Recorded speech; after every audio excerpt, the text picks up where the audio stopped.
γέννησε, 1000 χρόνια να ζήσει.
Welcome, everyone.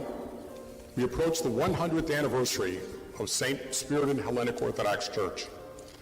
As part of our preparations for the anniversary, we've gathered a panel, and we will for the next couple of weeks, to talk about the history of our church, As I recall from Sunday school, our church is based on the Holy Bible and Holy Tradition, and we look at our history. We've gathered this panel to talk about a period of time, the early years at St. Spyridon that was in Roseland, the south side of Chicago, here in Illinois. Together with this panel, I'm going to be asking a series of questions, and hopefully they'll be giving us answers of their recollections. We have our resident historian, Eleni Bazoukas, who will help us in terms of stimulating conversation and subjects that we're going to talk about. In order to understand where we are today, who we are, we have to go back to figure out where we came from, what we were, and how we got to today.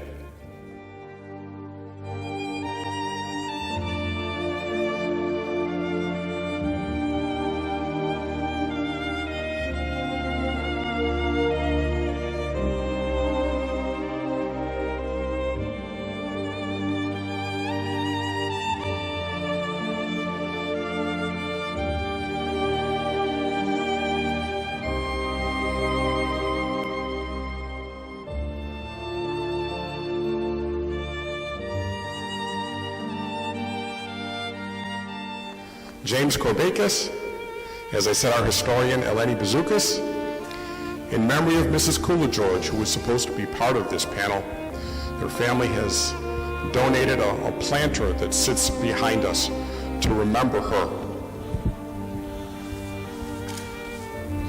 We're going to distinguish the two churches by saying the Roseland Church and the church in Palos Heights. Today we begin with the early years. And by early years, I mean 1920 to 1949. Ladies, gentlemen, the church, why was it built? Why did the parishioners select Roseland? Mr. Bolus? I want to mention one name that has never been in front of me. I have never seen the name was John Friedrich. He would go to the forest of south of Chicago, in the forest, and collect flowers, wild flowers, and bring them to the church. And his wife, why in Pullman? His wife worked for the Pullman factory. She was a seamstress. And the old man, John Friedrich, would go to the forest and pick up wildflowers. He had 84 stops in the Chicagoland area. And he contributed a lot to the church and to the community. And the name Roseland came from him, that he was trying to find more roses. Mr. Pappas.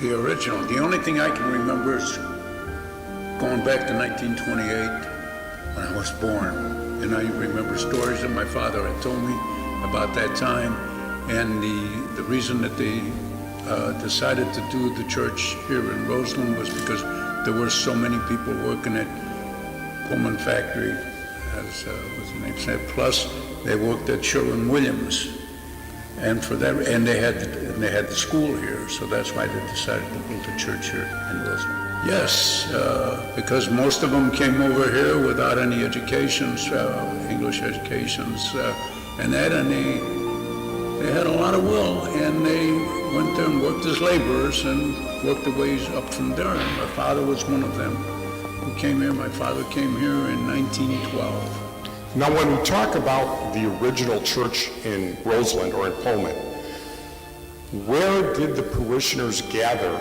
before there was a physical church? Okay, across the street from the church, as we know it today, was a tavern that had a hall in the back, a banquet hall. And that's where they used to hold the Sunday services. And as a matter of fact, I was baptized there, along with Mike DeLong. We were both baptized there on the same day in the same way.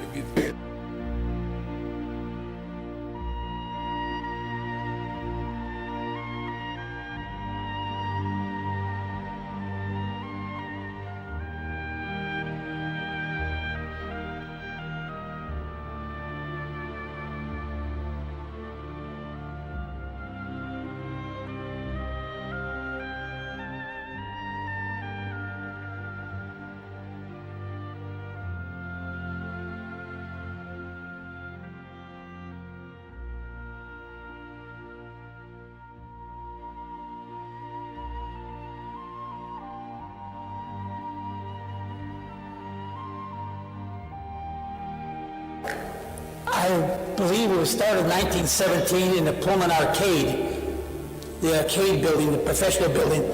That's where they had the rental space on the second floor, I'm told. And that's where the original church started, right there. Hay Spyridon, Saint Spyridon. How did the church get that name? How was it that we were named after that patron saint? The story I'm told is there was an affair going on, a Greek affair, church affair, in Roseland there, at some hall, and it was on St. Spyridon night. And people were talking about the church, what should I name it? And it was on that night, and people decided, well, today's St. Spyridon Day. Let's name it St. Spyridon. That's what I'm told. There was a woman by the name of Spirula who was going around collecting money for the building of the church at that time.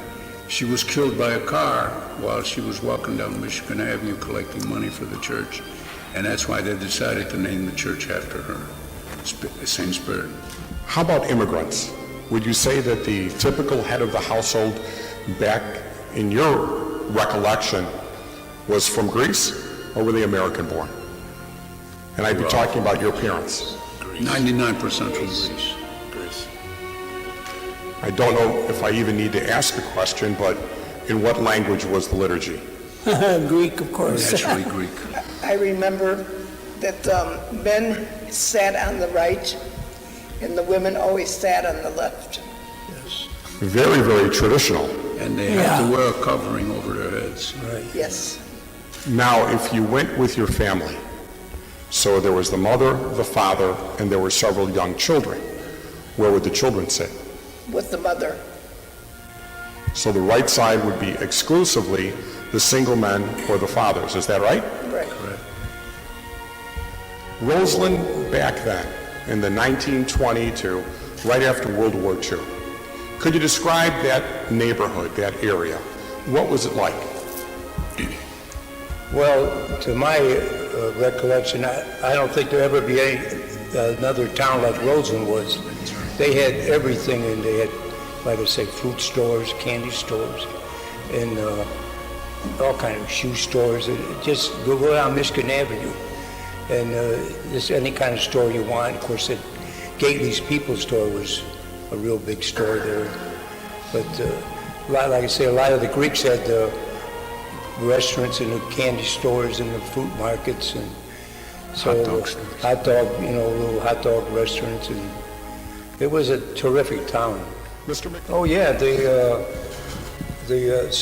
a lot of what the restaurants used to come here, the Pexinos family, and then my father had a fruit store back in Michigan Avenue, and then Angela's family had a fruit store. We had How long would it take you to actually commute to get to church on Sunday? About 20 minutes. Grab the streetcar at traffic 107, down to 115th, grab the streetcar from there down to South Park, and then walk from 115th to 114th. Mrs. Canellis? I remember in those days, the stores were open on Sunday, and we had a business. My father had a business, and he was open on Sunday, and we would go to work. I mean, he would go to work, and then we were on our own. We would take the streetcar going to church then when he was working, because the businesses were open. At the time we went out as a group, our group. I mean, not just our group, but I mean the Greek youth went out as a group more so than dating. That's right. Because we stuck together. Yeah. And Goya was very strong. That's about it. Yeah. Was there any socializing with non-Greeks, or was it primarily with your fellow parishioners, fellow Greek Americans, relatives, things like that? Yeah, I guess so. Mr. Pappas, you want to say something on that subject? No, we, as Nancy said, we socialized with, we lived in a very close-knit community at that time when we were growing up. We were much involved with the church, and we were much involved with, we were all friends. The boys and the girls, we were all friends. Very cordial, very strong. We used to spend, I don't remember until I got out of high school. I don't think I had never dated anybody until I went to my prom in high school, because I was always socializing with the Greek community. That's right. And in Roseland, most We were where we lived in friends. the all the neighborhoods, there was like our family Greek, and the next door to us was Italian, Yeah. next door to them was Lithuanian, and then there'd be Polish, German. We had a really diverse neighborhood. It was really terrific town, and everybody, you know, got along because we had so many things to do out here, and everybody had a good time. Yeah. I never heard anybody fighting about that. Receptions, baptism receptions. Where would you get together? Where would those be held? They would have a lot of them right at the church. Of course, you know, people, maybe if they came to the wedding, they were astounded because how involved the Greek ceremony is for the wedding or a baptism. You know, it's altogether different. But most people always thought, what I talked to, you know, thought it was wonderful. The church allowed us hall all the time.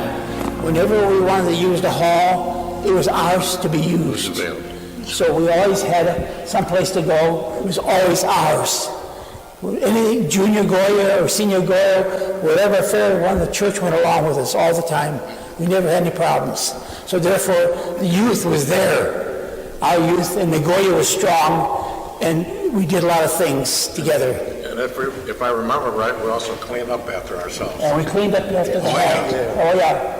That's true. Yeah, like if they had a wedding reception down in the church basement where they had the bar, you could, you know, have your own bartender, you know, and everything, and Yeah, clean up. Oh, yeah. nice affairs. We never had any Talking about the youth, let's talk about them. Sunday school, Greek school, athletics. Let's start with Sunday school first. Was there Sunday school at St. Spyridon during this period of time? Yes, there was. Mr. Pappas? There was Sunday school. We had Where was altar that? boys. I went to Sunday school. I went to the altar. I graduated from Greek school 3 times because my father wouldn't let me leave there until I graduated from high school.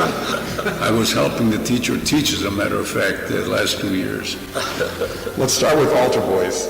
About how many boys would serve in the altar in your day? Oh, any number, they varied. They probably had 20 or 30 altogether in the Sunday, in the altar. Where was Sunday And school? then we went up into only at Easter time, we used to sing with the choir during Easter. And we used to come to church the week or so before Easter, and all these, what do you call it, see around here, we used to take them down and clean them, put new lights in them, and put them back up in the chandeliers. Mr. McLeese? You know, during the olden times, when they said the pistevo, or the patrimon, an altar boy would come out and say it in front of the altar. So there's one time I was elected to say the pistevo. And as I was saying the pistevo, I kind of got mixed up, and the psalty kind of helped me. So when the church was over, Father Porichis called me over and says, Vanghelia lado. I said, yes, Pater. Με το πιστεύω, he says, τάχασες λιγάκι. Τι έπαθες, τάχασα. Ξέρεις τι μου λέει, πριν έρθεις την άλλη Κυριακή να μου το γράφεις το πιστεύω 10 φορές. And I haven't forgotten it because my arm almost fell off. So we have a bell that we're going to be putting up. That bell was purchased by my father-in-law from the church across the street from his grocery store that had been burnt down. And he bought that bell and moved it to the old church. And we, my brother and I, and the electrician installed it up in the Caminario. And he wanted it to ring the way the bell rang in his town, Karisto, back in Greece. So we had it electrically set up on it was like a disc, and it had notches in it, and it would, every time that disc went around, it would throw out this arm that would hit the bell, and we tried to do it exactly the way my father-in-law remembered the bell ringing in his town. Okay. And now we're going to place that bell in this campanario. I was involved in the original church when they built the original church. As a matter of fact, there was a problem. They wanted to close the church and incorporate it with St. Connie's, and this was in 1930. And my dad happened to be, it was a Sunday, my dad was home in bed, and I heard this from my mother, because I was quite young at the time. And my dad went to bed after we ate, and he was going to rest, and all of a sudden he got up, and my mother says, "Where are you going?" He says, "I'm going to the meeting." And he took his gun and he went to the church. And at that time they were going to close the church, and he told the president, "Get out of that chair. I'm the new president. This church will not close." And the church never closed, and he was president for 4 months, and then they had elections, and Mr. Zappas, who was a very close friend of my father's, became president. But the church would have closed, and I had that gun that my dad had, 32 Colt. Do you remember particularly in a fond way about St. Spyridon in Roseland? No, I can't say whatever I had in mind I did say, but I tell you, I wasn't baptized at church. When I was small, I was expected to die, and they baptized me in the kitchen table at home. I told them, like they say in Greek, "Eyela Satoharo." You fooled the devil. Here I am talking to you. And we're glad you are. Mrs. Canellis, any particular memory that you have of St. Spyridon? All I just remember is all the wonderful friends I made, and I still have them as friends, and I see them often, Mr. Sarles? I think I mentioned before, Goya, I think, was my major experience in getting involved in a national organization. I met a lot of fantastic people, and I learned a lot. Mr. Anastopoulos?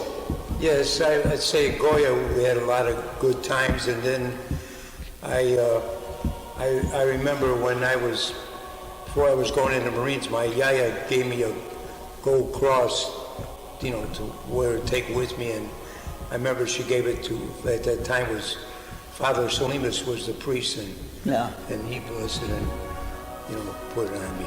I remembered everything that I enjoyed in the church. The thing that I remember the most was going to the South Shore Country Club about a week after I came back from the service and met my wife, and that's how I met my wife and married her. And that was because of St. Spyridon's that I went to that dance.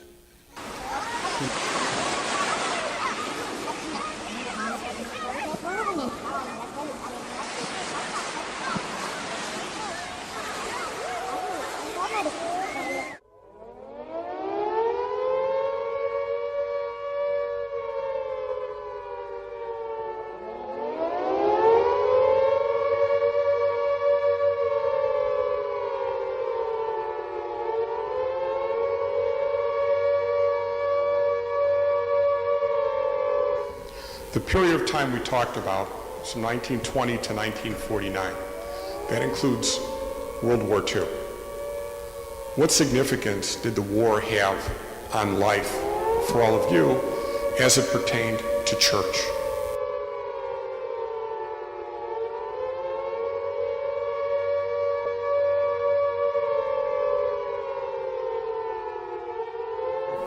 I worked in a defense factory. I was 16 years old. I had that building making 75 millimeter shells. Well, I remember when they started having them drives where save all your paper or the tin foil they would use, even if the ones that smoked, there'd be tin foil in a package of cigarettes. And then, of course, they were rationing with, then at that time, gas and everything. And stockings. And stockings. Yeah. War. Well, I was 10 years old when the war started. When I was 14, I was a freshman. And I remember collecting, close to 2,000 pounds of newspapers for a newspaper drive that we had. A friend of mine, Kenny, was. Yeah, there were warriors. We're all concerned. I remember the whole family sitting around the living room listening to, I think, Walter Winchell telling us the news, and that's how we found out what happened every Sunday, listening to the radio. Well, what I remember, and I still have a record of it in my house, the coupons we had for rationing. Yeah. Gas rationing, meat rationing, canned goods.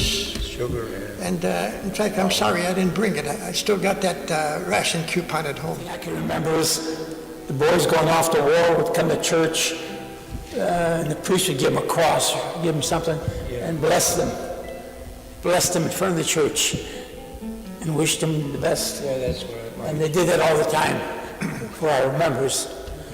And I remember that. Zappis had taken out an ad in the 50th anniversary book, and he says that there was 5 gentlemen that were instrumental in building that church in Roseland. Was Mr. Zappis, Mr. Gouveladis, Mr. Sophocopoulos, that I have not heard that run across that name anywhere, Mr. Pappas, and Mr. Anastasopoulos. And Mr. Anastasopoulos was his wife got killed raising the money for the church. Well, thank you, ladies, gentlemen.